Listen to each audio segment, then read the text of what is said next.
नः काममापृणगोभिरश्वैः शतक्रतो स्तवामत्वा स्वाध्याः इन्द्रावरुणयोरहं सम्राजो रवावृणे आनो मृणात ईदृशे गन्धाराहिस्थो वसे हवं विप्रस्यमावतः धर्ताराचर्षणीनाम् अनुकामन्तर्पयेतामिन्द्रावरुणराय तावाम्नेधिष्ठमीमहे युवाकुहिषचीनां युवाकुसुमतीनां भूयामवाजदाम्नाम् इन्द्रः सहस्रदाम्नां वरुणः शंस्यानां क्रतुर्भवत्युक्थ्याः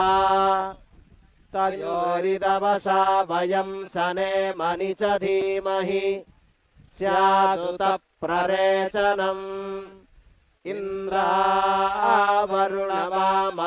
हुवे चित्राय राधसे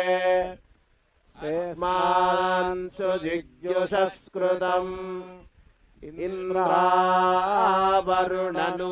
इन्द्रावरुणनूनुवांसि शासन्तीषु धीष्वा अस्मभ्यं शर्म यच्छतम् प्रवामश्नोतु सुष्टुतिरिन्द्रावरुणयां हुवे या मृधाथे सदस्तुतिम् सोमानं स्वरणं कृणुहि ब्रह्मणस्पते कक्षीवन्तं य औषिजः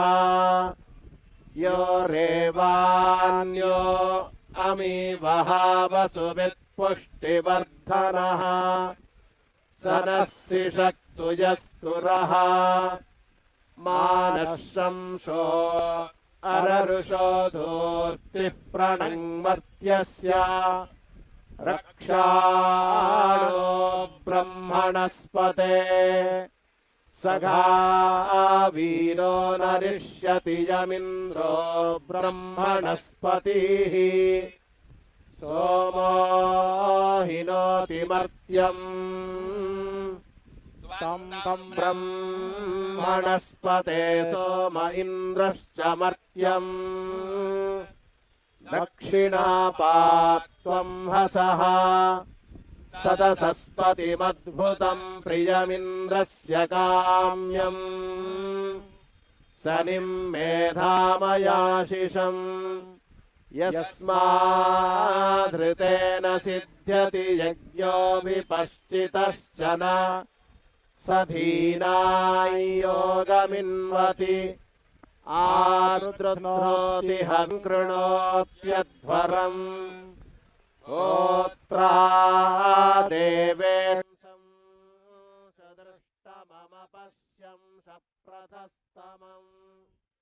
दिवो न सद्ममखसं प्रतिनित्यं चारुमध्वरङ्गो पीठाय प्रहूयसे मरुद्भिरग्नागहि न हि देवो न मर्त्यो महस्तवक्रतुं परः मरुद्भिरग्नागहि ये महोरजसो विदुर्विश्वे देवासो अद्रुहाः मरुद्भिरग्नागहि य उग्रा अर्कमानृचुरना दृष्टा स ओजसा मरुद्भिरग्नागहि ये शुभ्रा घोरवर्पसः सुक्षत्रासो रिषादशस्याधिरोचने दिवि देवासते मरुद्भिरग्नागहि य ईङ्खयन्ति पर्वतान् तिरः समुद्रमर्णवम्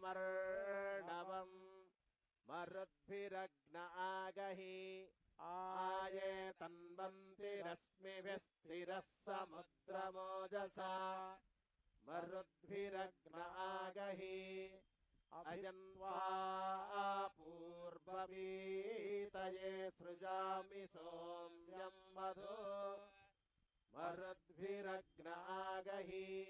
प्रतित्वन्न हि देवो ये महो य उग्रा ये शुभ्रा